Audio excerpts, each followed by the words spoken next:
Those are my 2 hiccups so far. Let's push through it, shall we? My first CO2 laser is here. I got the Omtech Polar Lite. It's a 55 watt. He said you do it to show that a woman could do it. And it comes in this massive crate on a pallet. So we actually had to tractor it in from the top of our property, which you'll hear about later. But these tabs were the first hurdle I had to get over, but we tag teamed it by having Dustin use a screwdriver and I used a whatever this is to squish it. And I just wanted to give you a close-up because if these aren't perfectly straight, this lid has a hard time coming off. But if you can get through this, you can get through all the other laser hurdles you're going to get into, because like me, this is my first CO2 laser. I'm so excited to cut acrylic and all the things, but you guys, we have to learn how to use it. So I have final thoughts in the end of this video, so watch that. So you're gonna want a sturdy place to put it. This is my IKEA table. It is not a sturdy place, but I will get to it. So it's so packaged so well. I was thoroughly impressed with how they packaged everything with a ton of foam. This count 12 sides because you can easily miss getting the plastic off of the grate for the inside. And here's my first hiccup is this was broken off. There's this tag that says leave it on for 72 hours, but it was already coming off, so I wasn't really sure. I emailed them though, and they got right back to me and let me know that they could figure out solutions. So all of your supplies will be inside of your laser, and that makes it super easy not to lose anything. I suggest just keeping everything close by and making sure that you keep it near your laser somewhere, but not like on your laser or on the table. So you've got a lot of things in there, and I can put a list in the description of everything that comes in there, but make sure you pull all your foam out. We'll go through this little blue bag in a second, but you're gonna see that there's more foam that I forgot. But here's me inspecting the machine and instantly realizing I got the Polar Lite, and all of the videos that I had watched previously were for the Polar. So I was really confused where things were, but I got to learn from the beginning. So I've started by putting the honeycomb tray in. This thing is heavy duty and it was a tight squeeze, but also you'll see why in the future as well. These keys have a little thing on them. I just kept them on the keys. This will be how we turn our machine on. So I'm just gonna plug the power cord in, turn it on, but the machine will not work unless the keys are in. Once you turn it on, it'll start making noise. And this is how loud the machine actually is no matter what. So if this drives you nuts, consider that. It will exhaust as soon as the keys are turned. If you don't want it exhausting, turn the keys off. But since we didn't have anything running, it didn't matter, and I hadn't had my ventilation set up. So the screen on the front is nice. It'll tell you if the water is overheating and if there's anything you need to be concerned about on your machine. So I'm just gonna turn it off right now so we can go through the blue bag. Your manual will be in here, your water refill set, any tools you need, including the USB stick that has the program on it if you're using your PC. So when I was watching tutorials, I noticed a lot of people weren't putting this little guy in, which helps debris not come through your vent. So make sure you don't forget that step. So ventilation is so important, and I actually ended up having to finagle this. I'm gonna get myself a more high quality ventilation system because it's just very important to me. I had to pull the blue part out, so if you're having any trouble that and it's not fitting, I just pulled the blue part out and squeezed this on, but it did take me a long time to get it right. So while my lid was not staying closed, I tried different glues and things were just not successful, but a pool noodle to help me glue was very helpful.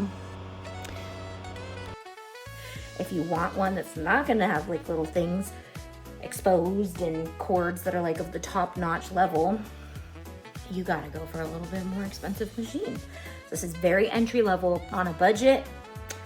This thing's hopefully gonna do the things. Also ran into a hiccup. They have free software, but it only works with PCs, and I have a Mac. So I have to use Lightroom, which you have to purchase. So I'm doing the free trial of Lightroom to try to learn this thing. And then if I love it, I will buy Lightroom. But I don't wanna buy Lightroom if I'm not gonna end up using this laser over and over. You know what I'm saying? Okay, it's a day later. Ah, shoot. Okay, I just unscrewed it at this point because I want to use the laser. that sound is a little button that it presses, and it auto shuts it off so the laser cannot function if this is open. So now we're gonna try to get the camera set up. Let's do it. I think I just needed to sleep on it because I was trying to connect the camera to the outside of the machine, and I couldn't find like a hole. And then I came in today and just literally connected the USB to my computer, as you should. I was freaking out for no reason. I was also just being really dumb. So once I got all the physical parts put together, it was time for the program, and the calibration was taking me so long to do, and that is because I found out that I had left a piece of foam in the back, which you can't see it, right? It is literally hidden, so you have to pull this forward, the laser head, and get this massive piece of foam out. You guys, this was taking forever for me to figure out what was wrong. But once I got it out, everything was smooth sailing. The calibration didn't take very long at all, and Lightburn walks you through that. So I'm gonna let you guys struggle through that, but let me know in the comments if you guys are struggling too much and need a tutorial on that. But I ended up cutting out 5 dollhouses, and I timed it. It took me 6 minutes to cut 5 mini dollhouses, and this on my diode laser, actually I'd never done because it would take me 40 minutes just to cut one. So look at that, 326. I was ready to go with 5 dollhouses. So here's my laser in my new space that I am working on right now. This is gonna be a journey. I have some fun new things coming, and I can't wait to show you all of the things that I'm gonna make with my new Omtech CO2 laser. Okay guys, I have thoughts. All the things I wish someone would tell me if I was going to buy this machine. The first thing would be I might use my PC so I can use their software. If you guys want me to try out their software, I can do that. The measuring was super tricky, but I think that was a Lightburn thing. So I'm still learning all the cut settings for acrylic, for wood. I did use the auto measure feature on Lightburn, and it seemed to work out pretty good.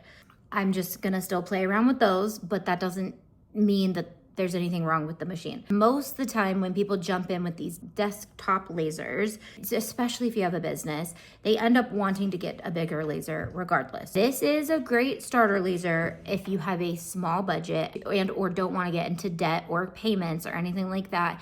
You can jump in with a laser for $2,000, and then if you need Lightburn, they have the bundle for like $2,100. If you move up from this, you're going massive. Like their lasers are big in size. Just know that if you want to stay in this world, I would suggest it being someone who wants to be in a business. Laser businesses can take off really fast, so just be aware of that. There's a ton of Polar reviews, but that's for the other Polar. Right now it looks like on their website all they have is the Polar Lite. So I had done all this research and learning on the Polar, and this is now the Polar Lite. Cheaper laser, which is great for someone who needs an entry-level cheaper laser.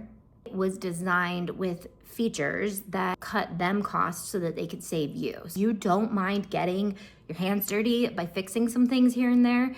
This is a great laser. It's obviously a CO2 laser. I've been in the market for a CO2 laser, so when Omtech asked me if I wanted to try it, absolutely. It's a 55 watt laser, so it can cut all the things. This should work great for me for a very long time. I kept seeing things about the water tank and it kind of scared me. I don't know why. You will have to refill it eventually. There's like a guide on where you have to keep the water level, but it came with water already in it. So I didn't have to tackle that task on top of all the other tasks that I had to do. Omtech was super helpful with all the issues I had. So I had messaged them about the broken thingy-mabob on the lid. They let me know like they were gonna be there to help me with whatever. I did let them know maybe I should consider doing like a screw for this, and they received that so well. They said they're sending that over to, you know, be considered as something. So I understand that machines, especially machines on a budget, are going to need maybe some things done to them, and that is perfectly okay. And I love to hold out and make sure a company will actually like make their machines and their softwares better. They hear from the customers, especially the reviewers. Like I was so encouraged by that. See if they do it, and there's so much that goes into these machines. I'll just pop out ideas. That doesn't mean it's gonna happen. Who am I to think that they can just all of a sudden be like, boop, okay, screws, good. If you're an influencer in any way and you want to work with Omtech, they have been one of the easiest companies I have worked with. This is something I don't normally do in reviews. One, there are not a lot of reviews on their stuff, and I had to watch a video in another language to learn some of this stuff. Omtech is a great company to work with in that regard. By the way, 5% off all of Omtech lasers and products with the code Auntie Tay. Don't start running the machine with the foam in the back. 93% of my frustration with this machine was because I didn't see the foam was in the back. It was confused. It was like, lady, I have nowhere to go. Get this out of here. I could have been the culprit to why that fell off. I'm not gonna write it off because it was broken before, all the things. I live in the woods and we live in the middle of 8 acres. Brought it in on his tractor. Plus, I could have also been the culprit because the tag on that said to leave it on for 48 hours, although it was disconnected before it got here. And all signs point to the glue being completely dry and it being separated. All that to say, if you live in the suburbs, you probably won't run into that issue if that was the reason it came off. I would try to turn your machine so that your exhaust is straight. It smokes a lot if the exhaust has nowhere to go. And I had my exhaust like going like this, so I'm gonna tweak it and figure out how mine should fit. But everything I found on the internet says all lasers do this. If your vent is not pushing air out, it will come out of all the cracks it can find in the laser. If you have a Mac, like me, get Lightburn combo with the machine. It'll save you money. Or if you have like a PC lying around like I do, I am going to pull that out and keep it in my laser room. Plus, it has a USB port. I love my Mac, but like, come on, Mac. The calibration of the camera was so intimidating. And when I found the foam, it started being smooth sailing from there. So I was so worried about calibrating the camera. Their manual is very extensive and it's very good. Lightburn walks you through it as well. Another thing I was finding was the reviews of this machine are other laser users. You guys, this is my first CO2 laser. So I was brand new to Lightburn. I was brand new to this laser. So everything was frustrating and hard. But it will be, no matter what machine you get. Push through these things, you'll get stronger in your laser skills, and then when you move up to bigger lasers or you get another one, make sure your toggle switch in the back is set to not rotary. So have a toggle that turns your machine into this way or this way. My toggle was actually set to rotary. So the rotary is designed for the rotary attachment that engraves tumblers. If you want that, they also have a bundle that comes with the rotary. I will maybe one day get to there, but the look overall, she's really sleek looking. I love the white. I'm working on this room. It doesn't look aesthetic now, but just wait. This room is going to be amazing. I was so excited that she was so pretty because I was like, you're going in the craft room. Otherwise, I would have tucked her away and been like, that's my laser. Don't look over there. No, I wouldn't. Maybe I would. She is wide, so I actually am having a hard time finding a table. Luckily, I had this table from IKEA, so this table is not made for a laser. When I get that thing going at 100, my table's like blah, blah, blah. When I figure out where it goes the best, I will definitely post it somewhere on the internet.